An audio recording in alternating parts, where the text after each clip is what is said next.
¿Quién tiene la razón? Con Patricia del Río.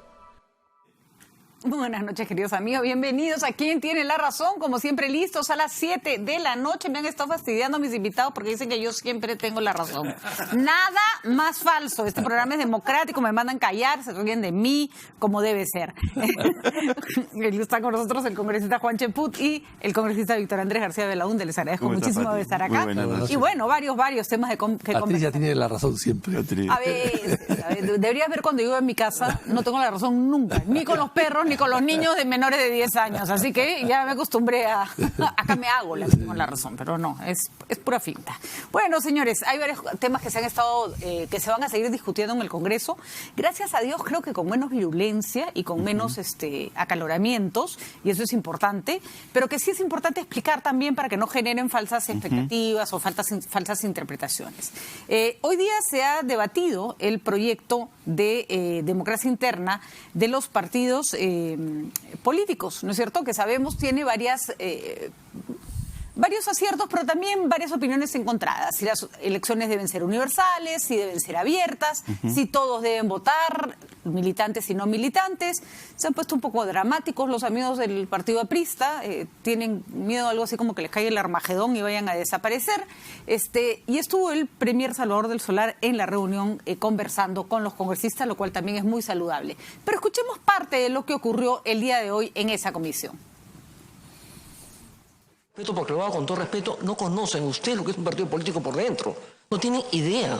Entonces no podemos ustedes, con la autoridad y el poder que tienen hoy en el Ejecutivo, imponer a este Congreso, sí o sí, si no cierro, propuestas que no tienen pies ni cabeza. El único país en donde esto funciona es en Argentina. Y no es casualidad, lo ha mencionado la congresista Alcorta.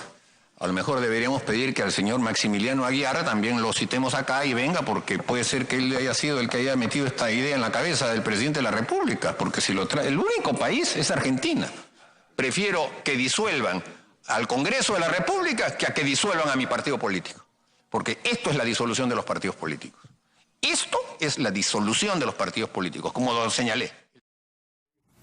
Les digo, se puso dramático el congresista Mulder. Vamos por partes. Maximiliano Aguiar, que es efectivamente el asesor del presidente de la República, no es un asesor en la sombra, se conocen sus entradas y salidas públicas de Palacio.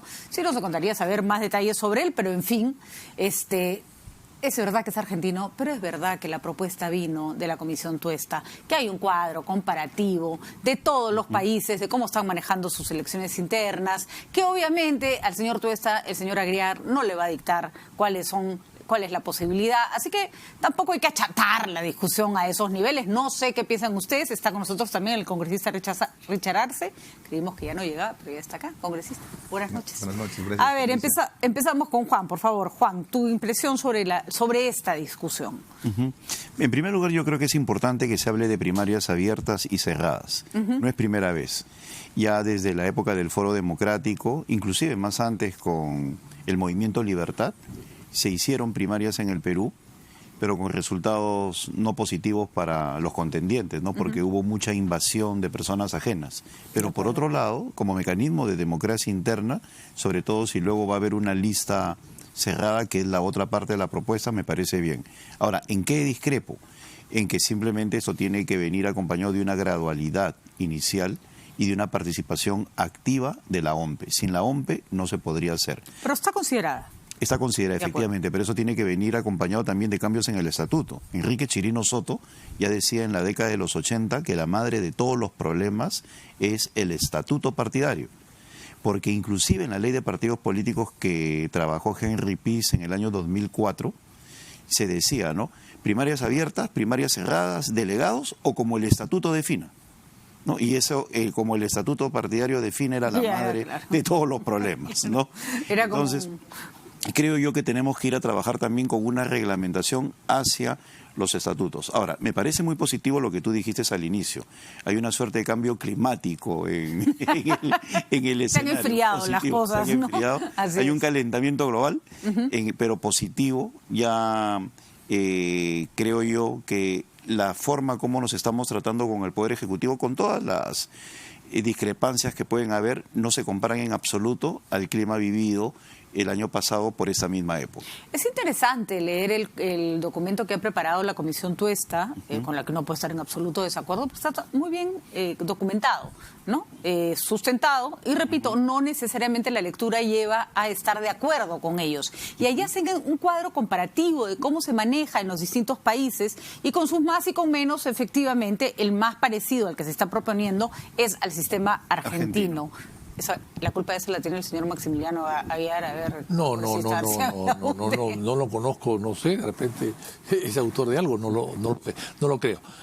Poco probable, efectivamente, ¿no? Esto es una copia poco fiel, digamos, de unas elecciones que hay en Argentina, pero Argentina tiene primero que es un país federal, ¿no? Exacto. Federal quiere decir que cada región se maneja de manera independiente, ¿no? En segundo lugar, es un país que ha implementado esto hace recién 4 elecciones, y esto fue una inspiración de algo que hicieron en la provincia de Santa Fe. De ahí surgió un poco la idea. Y también porque Argentina es un país, como yo decía, de mucho peronismo, de mucho justicialismo. Cuando Perón, en sus épocas de exilio en Puerta de Hierro, en Madrid, dio una entrevista, le preguntaron: oiga, señor general Perón, ¿en Argentina hay izquierda, hay derecha, hay centro? Mire, le dijo Perón al periodista, en Argentina hay gente de izquierda, gente de derecha, gente de centro, pero todos son peronistas. Claro, el peronismo es un sentimiento. Todos son peronistas. Es un sentimiento, es como pertenecer a la selección argentina, más o menos, como Entonces, hinchar por eso Messi. es lo que está pasando. Así Eso es lo que está pasando. O sea, Obviamente. como todos son peronistas, tiene que haber elecciones entre todos los partidos peronistas. Ahí están los Menem, están los Cámpora, están pues los Cristina, los Néstor. Todos son peronistas. Entonces, como no tienen cómo arreglárselas, hay que ir a elecciones abiertas, porque todos son peronistas y todos participan y escogen pues a un peronista destacado. No vamos a encontrar, así busquemos con lupa, ningún país con un sistema democrático igual al nuestro, porque eso no existe. Así es. Cada país tiene su propia idiosincrasia, su manera, su historia, ¿no? Exactamente. Por eso es que no hay que copiar. Pues. Entonces acá estamos viendo que se ha copiado. Y además está esto como laboratorio en Argentina, y en Uruguay recién anteayer se ha hecho elecciones y todavía no se sabe el resultado. Entonces, realmente estamos copiando un modelo que es una probeta, que está todavía en calificación o en evaluación. Entonces me parece muy prematuro copiar una cosa como esa. Ahora, estamos copiando es una frase importante, pero tendría 100% validez si lo estuviéramos aplicando, ¿no es cierto? Lo interesante es que está en el nivel del debate, ¿no? Congresista Arce, está presente el premier del Solar en las discusiones, lo que a mí me parece valiosísimo, por cierto. No entiendo los fatalismos tipo los del congresista Mulder, nos van a desaparecer y prefiero que cierre el Congreso, no sé, pareciera que ya le hubieran dado más o menos una carta de defunción, tampoco es para tanto, pero ¿cuáles son, a su criterio, los márgenes de acción? Porque una cosa es decirlo, me mueven en una coma, y otra cosa es sentarte a hacer política y darte cuenta que te tienen que mover varias comas, puntos y comas, puntos suspensivos, etcétera, ¿no? Sí, Patricia, venimos justamente de la Comisión de Constitución, por eso un poco el retraso. Estaba participando y le dejé en la palabra al Premier, y él partió con una premisa muy interesante que lo ha reiterado en diferentes espacios. La reforma no está escrito en piedra. Significa que tenemos la responsabilidad, más bien en la Comisión de Constitución, para poder generar propuestas.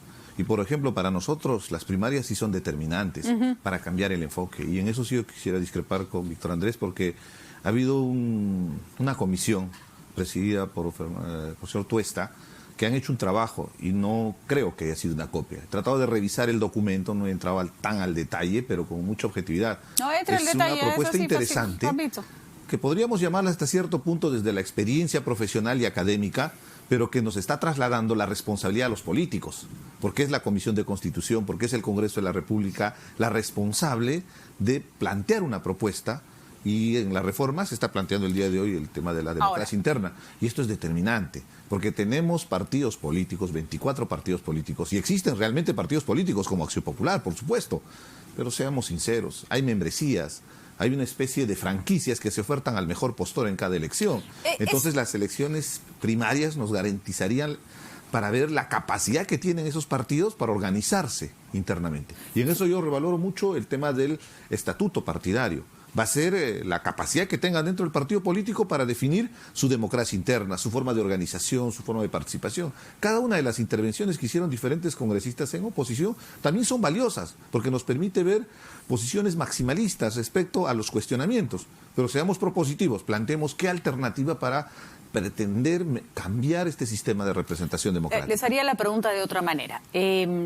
Está claro que no se habla de copia de plagio, digamos, ¿no es cierto? Nadie va a descubrir el agua tibia, las formas de elección interna ya más o menos hay moldes que se repiten con variantes en distintos países, pero la idea es que lo que tenemos ahorita, en este instante, no sirve.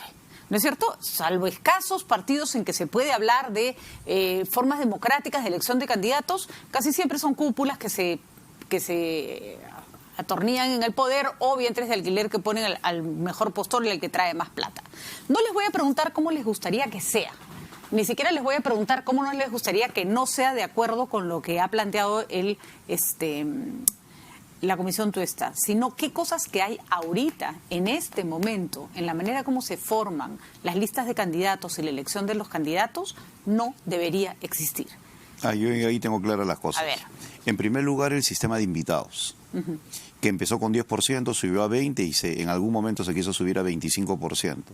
Un sistema de invitados que por lo general es gente que llega con su aporte y que termina desplazando a los militantes, es una cuestión que le ha hecho mucho daño. Porque al final, como en una curva ABC, los invitados terminan ocupando la mayoría del Congreso.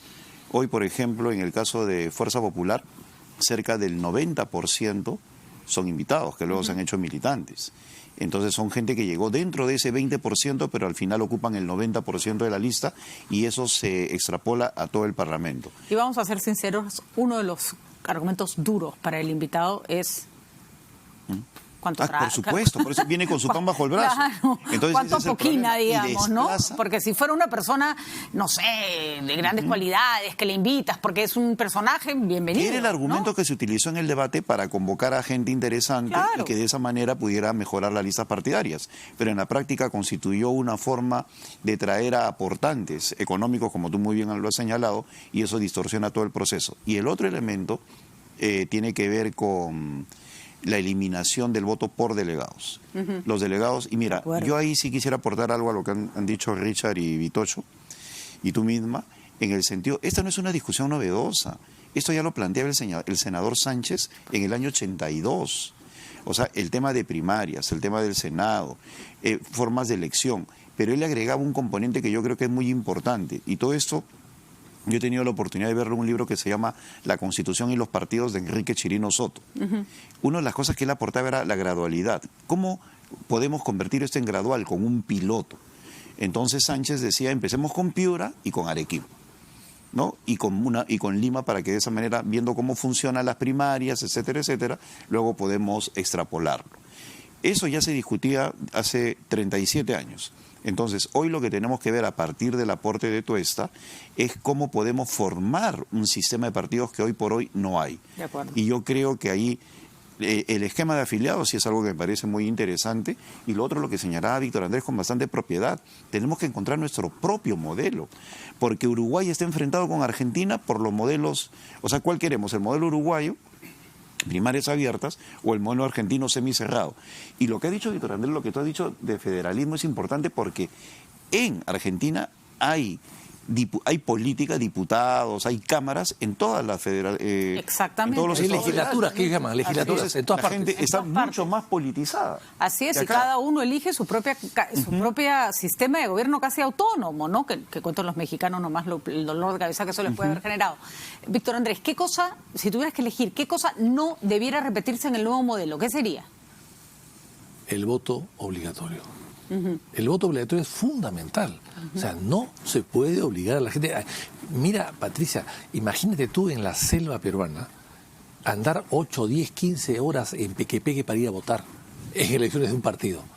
Pues eso no se puede hacer. Porque o sea, además después va a ser no obligatorio el voto para presidente. Así es. En Argentina han habido 28 candidatos a la presidencia. Han habido 92 listas. Han habido 98.000 candidatos. O sea, perdón, entonces... la simultaneidad, sí. Sí, eso todos el mismo no día. me parece mal, De acuerdo. pero que sea voluntario. Y además que sea voluntario inclusive cuando se trata de votos al presidente y al Congreso. En algunos países incluso uno se inscribe antes. O sea, manifiesta que tal día se va a acercar a votar para tener Mira, ¿no? Patricia, en el caso, fíjate, en el año 62 se votaba la lista de manera diferente el presidente y vicepresidente. Ahí Latorre perdió las elecciones. La ganó Seoane, Manuel Seoane Corrales, que era su vicepresidente, sacó más votos que hay en Latorre. Imagínense ustedes en un partido que el líder del partido pierda. O sea, tiene sus riesgos también. Bueno, tiene sus eso riesgos. me parece fantástico si es democrático. Bueno. ¿No? Porque lo que no está bien es que el líder sea líder siempre, aunque no tenga el apoyo que tenga Pero que tener. es que van a, no me refiero al caso de ahí, me refiero en general. Pero lo que va a pasar ahora que van a es solamente una lista. Pues. Y además, el tema fundamental acá, Patricia, es que no hay bicameralidad. Ese es el tema fundamental. En Italia están experimentando lo siguiente. Los 2 primeros puestos al Parlamento lo ocupa la cúpula, pero el resto es preferencial. Entonces, eso se puede hacer acá, pero acá, siendo un congreso en las internas. Claro. Porque para que vayan fórmulas mixtas, son interesantes. Hay fórmulas mixtas. Acá nosotros propusimos hace tiempo lo siguiente. En el Senado, cuando haya bicameralidad, la lista es cerrada, no hay preferencial. Entonces el partido toma la decisión en elecciones internas. Pero en diputados, sí, como el diputado es más de una región o de una provincia o de una circunscripción más pequeña, la gente se conoce. Entonces, si se conoce la gente, tú puedes elegir a Juan Pérez. De acuerdo, pero eso sería mejor trasladarlo a las internas porque en realidad la preferencial en las generales es una desgracia. Porque una vez que llegan al Congreso con su curul, con preferencial, anda, sácalos de ahí, anda, hacerlos creer que pertenecen al partido, se convierten en reyesuelos de esa parcelita ridícula de poder. El ser humano no va a cambiar porque cambia una norma. No va a cambiar. No, pero la norma puede hacer que el ser humano no se comporte como un idiota. No. A ver, Patricia tiene la razón. No tiene la razón. Siempre tiene la razón. Tengo mejores frases. A ver, Richard, por favor, del sistema actual, ¿qué cosa, del que tenemos, con el cual llegan nuestras listas, qué cosa tendría que cambiar? El modelo está por verse, pero ¿qué cosa no debería existir? La rotación de las dirigencias, cambiar esas cúpulas, pero permitiéndole una alternancia, evidentemente, porque se supone que hay una experiencia política, hay una trascendencia, pero es determinante generar oportunidades dentro de los partidos políticos. Entonces, unas elecciones primarias permite a la militancia participar activamente en una elección para refrendar ese liderazgo que se tiene. Y otro tema determinante es el tema del voto preferencial, y creo que lo hemos vivido. ¿Quién es tu adversario directo o hasta confrontacional? No es el del otro partido político en una elección congresal. Es un compañero de tu propia lista. Porque en el tema del voto preferencial existe una competencia interna que inclusive genera debilitamiento de la propia organización política. Entonces, lo que estamos haciendo es trasladar estas elecciones normales que teníamos a las elecciones primarias respecto al voto preferencial. Con lo cual le asignamos la responsabilidad al partido político, que en función nuevamente de su estatuto, su reglamento, su democracia interna, ve el mecanismo que genere propuestas. Esa es nuestra alternativa desde el Nuevo Perú. Queremos fortalecer la institucionalidad del partido político y que permita que la población, también al plantear que sea abierta, participe en esa elección para que tenga una representatividad, cosa que a la hora de participar en las elecciones generales ya se vota por el partido político, no se está votando por una persona, que desnaturaliza la democracia. Pero para que los partidos no perennicen cúpulas también tienen que generar nuevos liderazgos. ¿Me permites un ratito, Juan? Vamos a una pausa y de regreso comentamos el final de este debate y rapidito, si continúan los blindajes en el Congreso o les vamos a pedir a los congresistas que nos expliquen qué pasó con Mamani, qué pasó con Inostroza, son dos hechos distintos el día de hoy en la Comisión de Acusaciones Constitucionales. Pero volvemos con eso.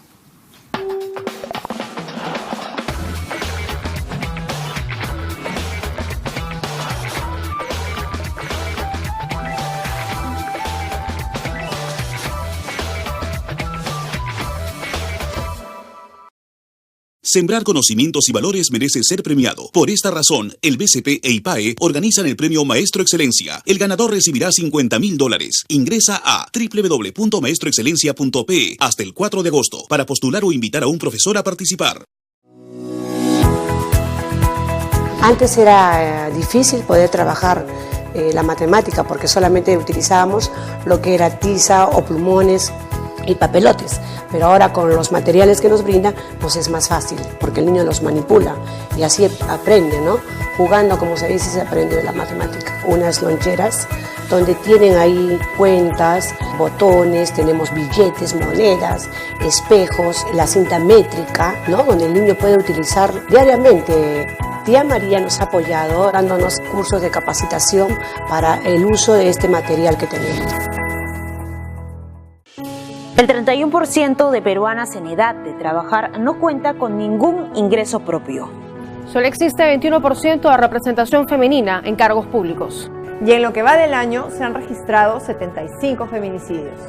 Es por ello que el grupo RPP se compromete con la mujer peruana y presenta el segundo foro Mujeres de Cambio.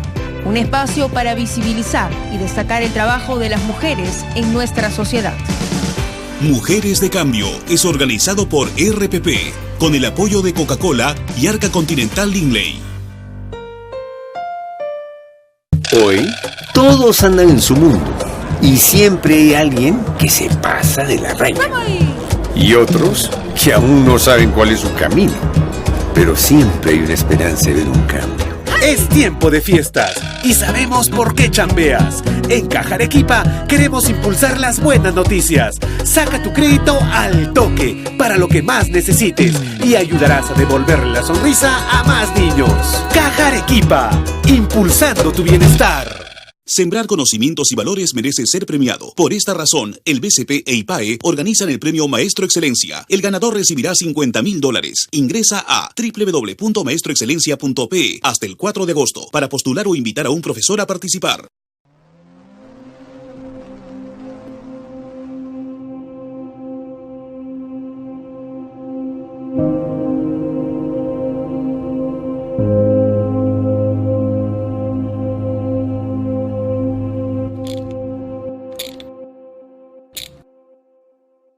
¿Y ahora qué hago?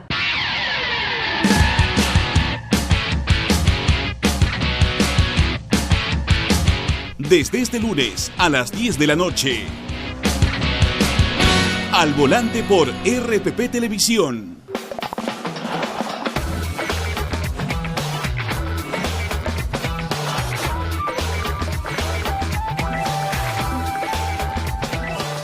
Bueno, va a haber larga discusión sobre el tema de las internas. Una de las grandes discusiones va a ser el voto preferencial. Sí creo que hay cierto consenso sobre que destruye de alguna manera los partidos políticos y los propios partidos políticos van a tener que buscar alternativas para no perder el control de sus curules, ¿no es cierto?, de su posibilidad de actuar como partido y no de tener a esta suerte de reyesuelos que se creen dueños de un cuadrilátero que los hace, no sé, que los hace absolutamente poderosos. Pero me gustaría que me ayuden a comprender qué ha sido lo que ha pasado en el Congreso, porque han pasado dos cosas distintas. El caso de César Inostroza, que se creía se iba a archivar, pero no se ha archivado. Era una denuncia presentada por el fiscal Pablo Sánchez y lo que han hecho ha sido devolver la denuncia a Fiscalía para que se corrija. ¿Eso es una buena señal? Por supuesto. A ver. Mira, el reglamento exige 3 elementos para que una denuncia constitucional sea admitida. Que sea por un fiscal, por el fiscal de la Nación. O sea, la señora Ábalos en ese Ábalos, un congresista o una persona directamente afectada. Y luego estipular el artículo constitucional en el cual uno ha sido agraviado. En este caso, Pablo Sánchez no es el fiscal de la Nación en estos momentos, pero él hizo una denuncia pertinente, pero en ese interregno en el cual asumía Chávarri. Y no olvidemos que todo ese Chávarri asume después de Pablo Sánchez. O sea, en su momento era válido, pero ahora ya no. Por lo tanto, iba a ser declarada inadmisible. Entonces se ha pedido que lo regrese para que la haga ¿quién? Ábalos. Ábalos. Y le ha dado un plazo de 3 días hábiles para que la fiscal estudie y sobre los mismos considerandos haga suya la denuncia y la plantee. O sea, cambiar un nombre por otro. Así es. Lo otro es que un parlamentario haga suya esa denuncia y la presente, pero ya se convertiría en una nueva y tendría que entrar a todo el proceso. En este caso lo planteado por Sergio... No, es mucho mejor. Es mucho mejor, lo planteado por Sergio Dávila. Entonces, para que la gente lo entienda, porque claro, gritar blindaje es muy fácil, pero hay que ver las reales consecuencias. No ha habido un blindaje de ninguna manera. No estamos ante un blindaje, sino estamos ante una facilitación. Se está facilitando la denuncia. Que continúe con su curso de acción, solo que como hubo ese interregno, en el cual hubo una gran polémica política, sale el doctor Sánchez, ingresa Pedro Chávarri, días antes de que asumiera Chávarri, el doctor Sánchez como fiscal de la Nación hace la denuncia contra Inostroza, a tal punto que en esa época hubo el problema de la fuga. Inclusive esto llegó a niveles de la presidencia del Congreso cuando se dijo de que había llegado la carta exigiendo, decían no la tenía, la carta la tiene que hacer el titular del pliego, pero ya había dejado de serlo Pablo Sánchez y ahora era Pedro Chávarri. Bueno, buena parte de todos estos laberintos ocurren porque la Fiscalía se convirtió en un laberinto. Así ¿no? es. Pero la solución planteada hoy en el Parlamento es correcta y de ninguna manera constituye un blindaje. Queda en manos de Fiscalía, entonces subsanar el error en el tiempo. 3 días. 3 días. Si no lo hacen en 3 días, chau, se acabó la denuncia. Sí. Otro puede presentarla, ¿no? Pero es otro trámite, ¿no? Ahora está en manos de la doctora Ábalos, ¿no? Yo creo que ella va a ver que simplemente tiene que hacer suya la denuncia y presentarla a la breve. Segundo punto, me gustaría que me lo explique el congresista Richard Arce, porque la izquierda está especialmente crítica con este asunto. El congresista Moisés Mamani estaba acusado en la Subcomisión de Acusaciones Constitucionales por el delito de tocamientos indebidos y se ha considerado, con una votación, hay que decirlo, ajustada, que ese no es un delito, ¿no? Constitucional, que además de eso se está encargando el fuero pertinente y que además se le ha levantado la inmunidad para el caso de esa investigación. ¿Por qué esa decisión? ¿Por qué no se considera un delito constitucional? ¿Por qué se le quita esa posibilidad? En realidad es un fuero político el Congreso de la República. Sí. Si nos apegamos al reglamento con toda la objetividad, tendría que haber una infracción a la Constitución para proceder con la acusación constitucional. Porque si son delitos comunes, el levantamiento de la inmunidad de proceso garantizaría la continuidad, en este caso una denuncia, que realmente es bastante grave, vergonzante para el Congreso de la República. Pero también somos un fuero político, ¿no? Y dentro de las funciones que tiene un congresista está la actuación con respeto, con decoro, con darle el realce a la labor que nos ha sido delegada por parte de la población. Entonces tal vez se podía buscar la figura para poder ver cuál sería la acusación constitucional correspondiente, porque de por medio está la imagen del Congreso de la República.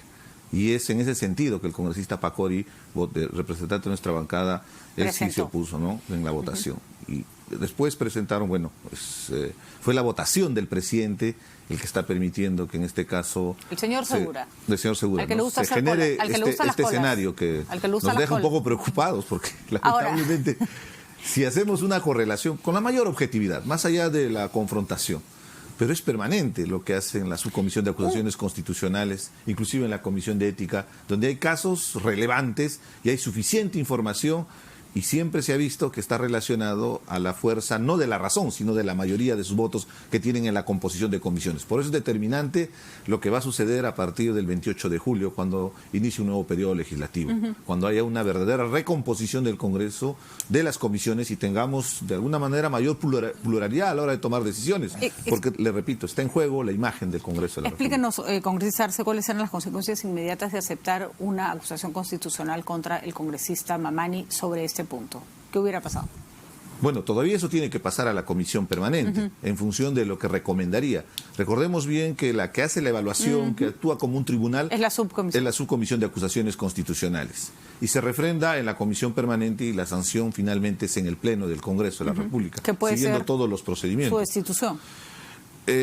A mí particularmente, y esto es un tema absolutamente subjetivo, no estoy hablando de un tema de leyes, choca ver al congresista Mamani en el Congreso. Las mujeres nos choca. O sea, saber que sigue cobrando un sueldo producto de los impuestos provoca no pagar un impuesto nunca más en la vida en el Perú. Da cólera, de verdad da rabia. No solo da cólera, da indignación. Pero la indignación no es razón para aplicar una ley mal aplicada que finalmente lo puede victimizar. No estoy diciendo que sea. Quiero saber qué cosa se puede hacer para que ese señor se vaya a su casa. Yo si continuara Si hubiera continuado en la subcomisión de acusaciones constitucionales, Gilbert Violeta y yo hemos sido cambiados por Sergio Dávila y Moisés Guía. Simplemente coloco eso como marco, ¿no? Yo creo que sí tenía alcance el artículo 39 de la Constitución. ¿Qué es? En el artículo 39 se habla de que todos los funcionarios públicos representan a la nación. Sí. Y por lo tanto esa representación a la nación se vulnera con el comportamiento anómalo, inmoral, etcétera, etcétera, sobre todo cuando es reiterativo. Ya, pues más claro la igual. En este caso específico, de manera taxativa, la Constitución señala que todos nosotros representamos a la nación. Y si el señor Mamani 1, 2, 3, 4 veces tiene comportamientos reiterativos de afrenta a esa representatividad de la nación, lo cual se manifiesta inclusive en un dictamen del Tribunal Constitucional, esa representación a la nación se ve afectada con el comportamiento inmoral, con el comportamiento anómalo, etcétera, etcétera. Entonces, tenía cabida la acusación. Me imagino, Juan, que la idea... la posición de que somos un es el artículo político. 39. O sea, no somos un tribunal donde tenemos que pegarnos a la regla, a la interpretación de que se haga de un código. Acá somos un fuero político y se podría haber hecho ese tipo de interpretación. Además, me imagino que más allá de que eso pudiera ser usado políticamente para librarte del enemigo de turno, tiene una función más importante y es... Tú no puedes permitir que el Congreso se llene de sinvergüenzas a los que no puedes sancionar, porque claro, si no, ya la imagen endeble que tienen se termina convirtiendo en un desastre, ¿no? La performance del señor Mamani afecta a todo el Parlamento. Sí, por lo tanto, tiene cabida perfecta en el artículo 39 de la Constitución. Pero para ello se requiere voluntad política. Por eso te reitero en esa posición, ¿no? Voluntad política de querer mejorar la imagen del Congreso y ser drásticos en ese tipo de sanciones, porque es indignante, ya lo expresaste. Pero inclusive, mira, ha habido una contradicción el día de hoy. Un mínimo de criterio, ¿no? Un mínimo de criterio, ¿no? Fíjate, la diferencia de votación ha sido un solo por voto. Uno, por el señor Segura, que dirimió. Pero por otro lado, la verdad que hace rato debería salir. Cuando se trata de Bruno Yufra y están metidos los Mamani videos, ahí sí el comportamiento de Mamani sirve para culpar a Bruno Yufra. ¿No? Entonces, o sea, Mamani es malo cuando tenemos que castigar a Bruno, pero es bueno cuando le toca el poto a las mujeres. La ley del embudo. Perdónenme, pero... Entonces, eso me parece a mí atroz, ¿no? Disculpen la crudeza, a mí no me gusta hablar con medias tintas, pero eso es lo que ha pasado, ¿no? O sea, si le mete la mano a las mujeres es bueno, pero si graba al señor Yufra, entonces... Claro, no es un problema constitucional, pero si afecta a Yufra, ahí sí convierte y tiene que ir a la subcomisión de acusaciones constitucionales. Entonces, el mismo Mamani metido en dos circunstancias, las dos dolosas, desde mi punto de vista, y anticonstitucionales, en un caso es exonerado y en el otro no. Y no es un odio contra Mamani, no es él ha tratado de hablar de una persecución política. Yo creo que es un hombre que reiteradamente con su comportamiento se ha dibujado solito. ¿No? Inclusive en su vida privada, antes de que sea parlamentario ha tenido no necesariamente un comportamiento adecuado para normas cívicas, ¿no? ¿Y por qué el fujimorismo lo sigue blindando? Hay que resaltar el contexto en el que se desarrolla esto. Lamentablemente estamos en un escenario de violencia contra la mujer. Sí, exacto, y evidentemente las autoridades nos dicen padre de la patria, evidentemente tenemos que tener un comportamiento con decoro, con... No es momento para silbar mirando para el otro lado cuando se trata de un tema como este. Vitocho está calladito. No, pero vamos a escuchar. Vamos a escuchar. Lo que yo sí, calladito. Sospecho que no quiere hablar para no meterse en problemas. A ver. Son ingenieros y saben derecho más que yo, que soy abogado, pero yo no soy ingeniero y sé mucho menos que ellos, que sí son ingenieros, ¿no? Eso es evidente. No, lo que acá yo no entiendo bien es si es un proceso que ya está en el Poder Judicial. ¿Por qué el Poder Judicial no ha pedido un levantamiento de fuero? ¿No? A través de la Comisión de Levantamiento de Fuero. Y eso hubiese sido también muy expeditivo, ¿no? ¿Son incompatibles? No, pero ya se dio, ¿no? Se le levantó la inmunidad de proceso. Sí, y está siguiendo el proceso en la Fiscalía, ¿no? No lo sé. Entonces, o sea, si esto prosperara, su suerte sería... Claro, por supuesto. Si esto prosperara, su suerte sería la de Kenji Fujimori, a su casa. Claro, recuerda que la señora agraviada fue a la Comisión de Levantamiento de Inmunidad y de Ética. En el caso de Kenji, Bocángel y Bienvenido Ramírez, no fue el levantamiento. Ahí tuvieron una celeridad y una prolijidad en el trámite para poder continuar desde la subcomisión de acusaciones constitucionales hasta destituirlos. Y tengo entendido que hasta el día de hoy ellos no tienen una denuncia ni siquiera en el Ministerio Público. A Kenji se le hizo... Ha habido otros que han sido hasta sentenciados. A Kenji se le hizo una especie de proceso express y hoy está en su casa vendiendo verduras, ¿no es cierto? No digo que no haya hecho nada, que lo merezca, pero fue así de claro. No, estamos cuestionando el procedimiento. Y Mamani... de esa forma direccionada que instrumentalizan el Congreso de la República para venganzas políticas. Yo creo que Mamani Seamos tiene mucho explícitos. poder desde el momento que participó en los Mamani videos. Es un hombre que sabe demasiado. Es un hombre que sabe más, ha sido alguna persona a la cual le han dicho haz esto, colócate esto, anda Así para es. acá, anda para allá, y eso obviamente para él constituye hoy un mecanismo de blindaje como consecuencia de lo que sabe respecto a la participación de Fuerza y esto es pura especulación, ¿ah? ¿Qué sabrá Mamani para que lo protejan tanto? por eso mismo. ¿Cuánto sabrá Mamani es para un que No lo solamente especulativo. Mamani, ¿qué sabrá Chávarri? ¿Qué sabrá Inostroza? No, yo estoy segura que Y nosotros es más que sabe evidente. menos. ¿Qué sabrán los hermanitos De verdad. del Claro. ex Consejo Nacional de la Magistratura? Pero en este caso específico de Mamani, Entonces, él ha hay sido un temas Él ha sido un sensibles. instrumento, efectivamente. Un instrumento, además, hay que Y en cierta medida decirlo. se la ha jugado muy eficaz. Hay que decirle un instrumento de nuestro actual presidente del Congreso. Es que no sea loco, el señor Salaverry, que estuvo ahí detrás poniendo los relojes. Él siempre dice que no tuvo nada que ver, pero casi lo presentó como su niño símbolo, ¿no? Hay El mucha James gente Bond involucrada del en ese Congreso de la ese tema. República. ¿Ah? El James Bond del Congreso de la República. No No, sé. más allá de la caricaturización, evidentemente es bastante vergonzante para el Congreso.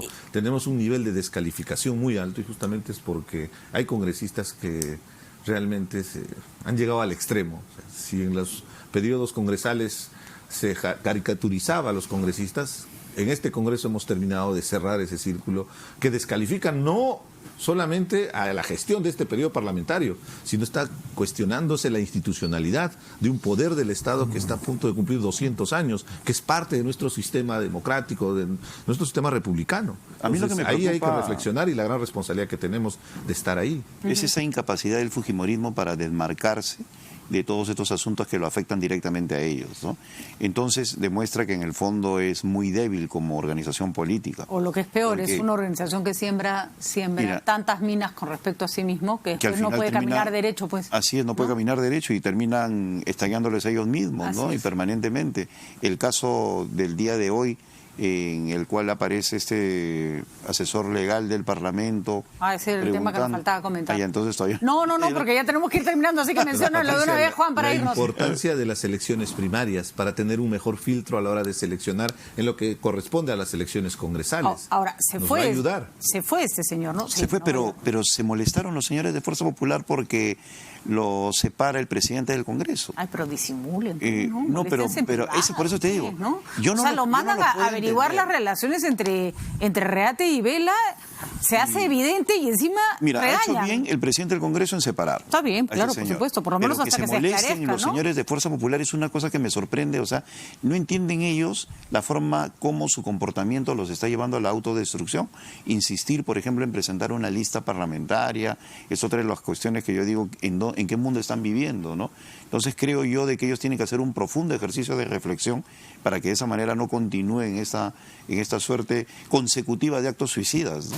Yo creo que están viviendo en un mundo bien peligroso, en ese en el que ya no tienes nada que perder y que te conviertes en Ahora un mira, ser sumamente una cosa, peligroso. Richard, ustedes que están en la subcomisión, todos estos temas ya deberían verse en agosto. Ujú. El fujimorismo ha pisado el acelerador en la subcomisión de acusaciones Para salvar ahora. antes que cambie la composición de la subcomisión y en la cual ellos ya no van a tener mayoría absoluta. Ese es un elemento que hay que tomar en cuenta para la evaluación. De acuerdo. Entonces ellos se adelantan ahora porque ahora pueden imponer con sus votos los resultados que a ellos les convenga, pero eso desde agosto no va a funcionar. Porque además hay una cosa que hay que tener en cuenta, la legislatura se ha ampliado no para ver acusaciones. Así es. Se ha empleado solamente para la reforma política. Así es. Así que Entonces, están no se va a ver esto, ¿para qué lo ves Ni en la ahora? permanencia. Si no se va a ver... Ni van a convocar a la así es, no tiene ningún sentido. Bueno, señores, los invitaré para que me sigan contando entonces qué es lo que está pasando, porque no pueden permitirse estas manipulaciones dentro del Congreso, a estar atentos entonces. Y sí, la verdad, si quieren saberlo, para las mujeres que el señor Mamani siga sentado en ese Congreso es una ofensa y es una ofensa diaria, todos los días. Muchísimas gracias. Y no, Vitocho, no siempre tengo la razón. Ya está calladito. No, está calladito está hoy día. Es que si para ti tiene la razón, ¿para qué hablo yo? No, pero ya no te invito, ya, vas a ver.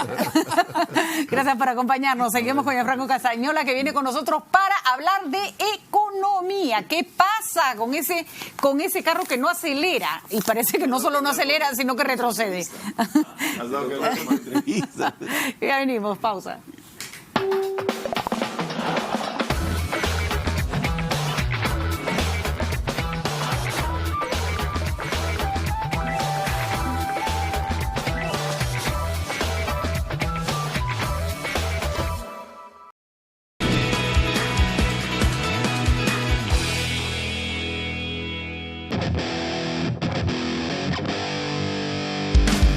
El judo es un arte marcial y deporte olímpico de combate de origen japonés. En contra de lo que generalmente se piensa o podría parecer dado su carácter de lucha, el judo no es un deporte violento ya que la fuerza física no es un elemento fundamental. Desde el comienzo de su práctica, en base a los reglamentos, se busca la mayor eficacia con el mínimo esfuerzo. El judo en los Juegos Panamericanos se disputará del 8 al 11 de agosto en el mismo escenario del Polideportivo 1 de La Videna, y también con la disputa de 14 categorías entre varones y damas.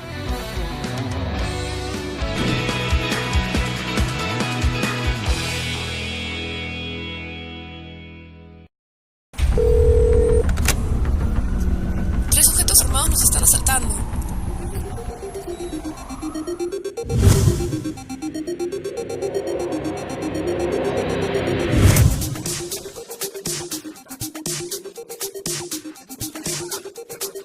Cuando estés lejos de sentirte seguro, contacta al Rotafono, la línea de ayuda más efectiva.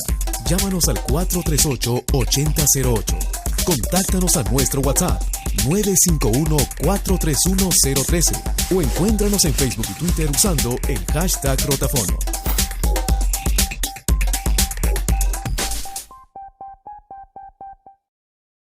Disfruta la mejor colección de novelas clásicas en audio ahora en RPP Player. Entra a rpp.p, busca mi novela favorita, dale clic y listo. 15 obras de la literatura clásica con los comentarios del premio Nobel Mario Vargas Llosa. Mi novela favorita. RPP Player. Pon el tiempo en tus manos. Radio Oxígeno.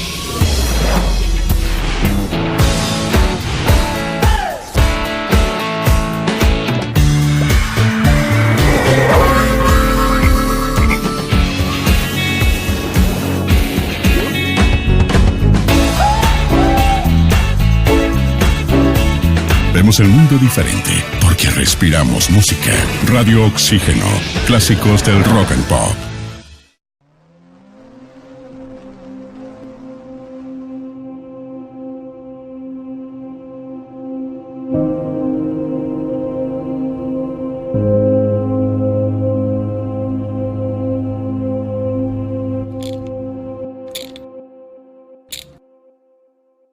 ¿Y ahora qué hago?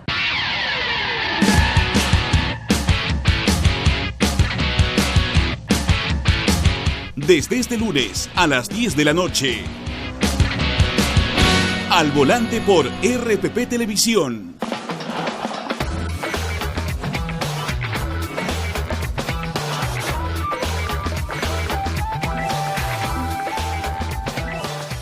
Gianfranco Castañel es economista, lo hemos invitado porque dio una magnífica entrevista para Perú 21 este fin de semana y nos ha gustado mucho su análisis y su mirada sobre lo que está ocurriendo en este momento. Nadie ha dicho que la economía es todo para un país, pero es un motor tan importante que si se para, probablemente las cosas que están a su alrededor dejan de funcionar. ¿El tema político es fundamental? Sí. Y así como hubo una CADE en la que se decía que sin reforma política la economía no avanzaba, sin economía la reforma política no va a ninguna parte. Pero Gianfranco Castañola lo sabe todo sobre el tema y está con nosotros para conversar. Gianfranco, gracias por estar con nosotros. Encantado, Patricia. Bueno, dices una cosa muy seria en tu entrevista y que me parece que además es un punto clave. Y es como que hubiéramos perdido horizonte, como que hubiéramos perdido norte, como que de pronto hubiéramos dejado la economía en piloto automático en un momento que la economía no está para pilotos automáticos. En otros momentos podría haberlo estado, en este caso no. Tu diagnóstico, ¿por qué pasa una cosa como esta? A ver, yo creo que en el Perú hemos pasado de estar encandilados con el crecimiento económico a comienzos de este siglo, hasta el año 2010, 12, 13, a pasar un poco a ningunear el crecimiento y ahora a estigmatizar el crecimiento. Como que todos aquellos que promovemos el crecimiento lo hiciéramos porque hay detrás un grupos empresariales, hombres de negocios ávidos de llenarse los bolsillos, cuando el crecimiento es mucho más que eso. Crecimiento es empleo, crecimiento es reducción de pobreza. Crecimiento es calidad de vida. Claro, capacidad de consumo, ¿no? Y capacidad de vida. Calidad de vida, quiero decir, es recaudación de impuestos. Es todo lo que permite que un país crezca. se desarrolle. Sin crecimiento no hay desarrollo. Evidentemente, para desarrollarnos se requiere muchísimo más que crecimiento, pero el crecimiento es una condición necesaria e indispensable para ello. Y miremos un poco de cifras, ¿no? Sin crecimiento no hay generación de empleo. En el Perú entran al mercado laboral al año, sin el fenómeno migratorio reciente de Venezuela, 260.000 personas. 260.000 jóvenes. Hoy día el empleo formal crece entre 100 y 160.000. Eso es todo lo que absorbe. 100.000 se te quedan fuera. Por lo menos 100.000, pero si a eso le sumas el fenómeno migratorio que el 2018 incorporó, con el fenómeno migratorio, el 2018 estos 260 se convirtieron en 600.000. Y el 2019 en 400.000. En vez de 260, 600, y en vez de 260, 400.000. Entonces, ¿cómo vamos a absorber con empleo formal, digno, respetable, esta cantidad de gente si no hay inversión privada? O sea, primera pregunta, simplemente para separar cosas. Totalmente de acuerdo que si no hay crecimiento no se genera empleo, pero si tuviéramos que absorber toda esa migración, también tendríamos que haber crecido a unos niveles insospechados. O sea, hay que reconocer que la migración hubiera sido un problema con crecimiento o sin. Es correcto. No, sí, definitivamente. Pero por eso te decía al comienzo, quitando el fenómeno migratorio, ya tenemos un problema. Ya tenemos un problema de 100 a 160.000 peruanos que entran al mercado laboral al año y que no pueden ser absorbidos por el mercado formal. Hay que reconocer, Gianfranco, que las personas en el Perú no se quedan de manos cruzadas, que ahí donde no encuentran un empleo formal se lo van a inventar. Sí. Y de ahí sale la microempresa, la pequeña empresa, esta que además tiene bajísima productividad y escasísimos periodos de subsistencia. Es de sobrevivencia, ¿no? De acuerdo. El otro día conversaba con Juan Infante, que trabaja con microempresas, y me decía, se ha abandonado esa agenda. Porque hay una agenda de gran inversión, pero tiene que haber una agenda de pequeña inversión, porque el mercado informal nunca va a absorber toda esa mano de obra que entra al mercado anualmente, ¿no? Sí, que es la agenda de qué hacemos con la informalidad, que tiene y que no hay una receta única. La informalidad es multidimensional, o sea, tiene muchas maneras de ver la informalidad. Hay la informalidad en un extremo de sobrevivencia, la que tú comienzas, o sea, que la gente sobrevive. El que vende chicle en la esquina, ¿no? Que incluso llega a algunos reportajes que he visto en televisión de la gente que está vendiendo colas en el metro. Eso también es parte de sobrevivencia. Esas personas, cuánto ganará al día? No sé, lo suficiente para subsistir él y parte de su familia, ¿no? Luego tienes la informalidad que obedece a empresas que tienen una parte formal y una parte informal. ¿No? Gamarra, por ejemplo, ¿no? Correcto, muchos en Gamarra trabajan así. Y lo hacen así. Para poner un ejemplo. ¿No? Y ahí tienes también una parte de la informalidad que es muy de emprendimiento y que requiere apoyo tecnológico, transferencia de conocimiento, financiamiento, etcétera, etcétera. Entonces es un problema bien drástico, pero grave, pero y complejo sobre todo, pero que no siento que hoy día hay una agenda, que esté en la agenda. En verdad, en el tema económico, no hay agenda. veo pocos temas de agenda, porque para terminar, un par de comentarios sobre el tema de crecimiento. Hablábamos de empleo y también de pobreza.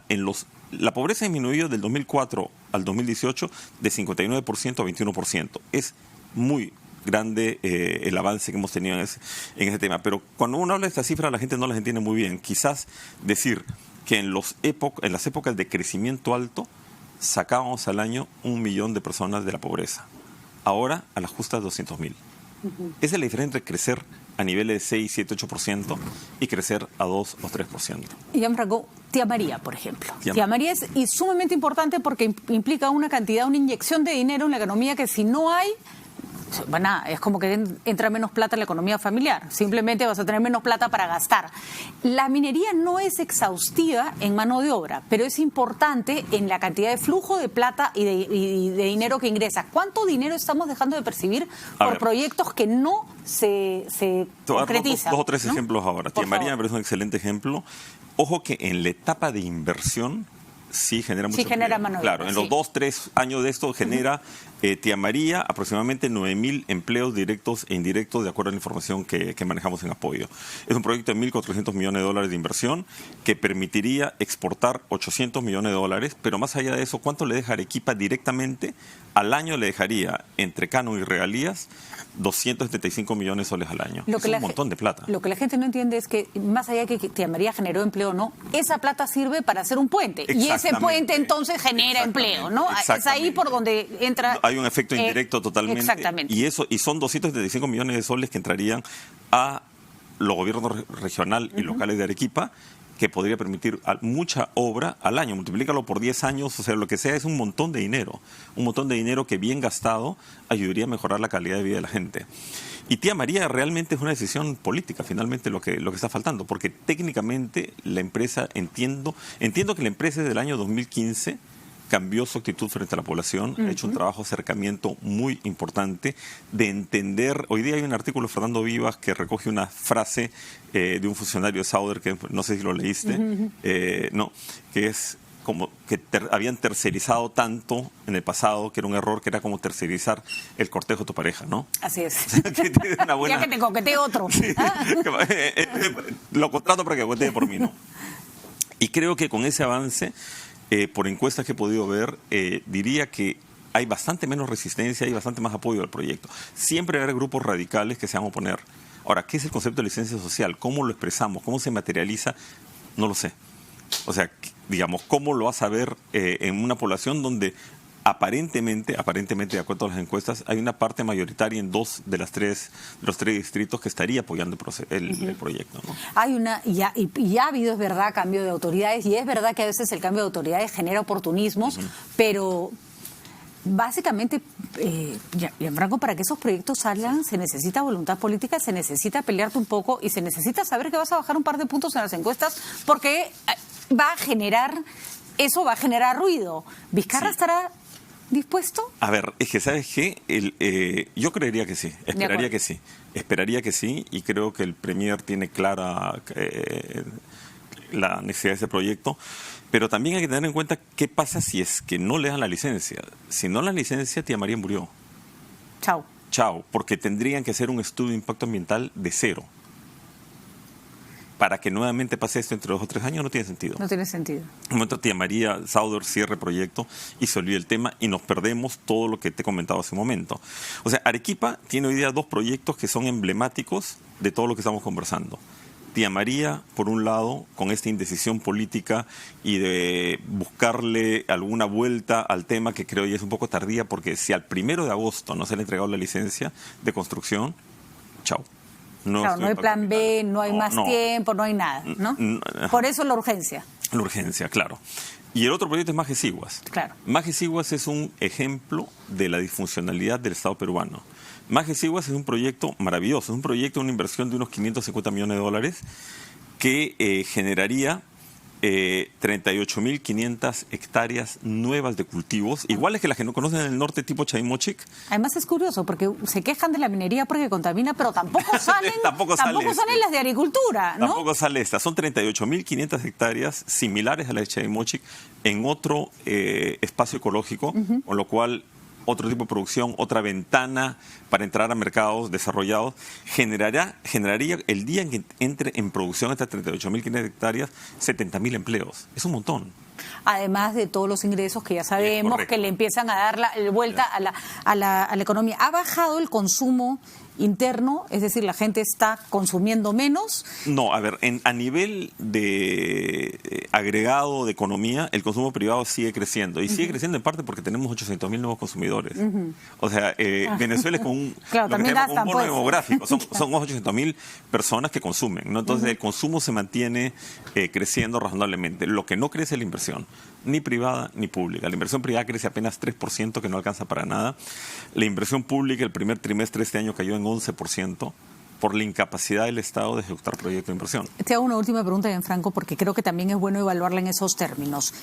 Coincido en que el gobierno tiene abandonado el tema económico, en que los ministros de Economía no han sido los más espídicos ni los más protagonistas. Antes el ministro de Economía parecía el presidente de la República.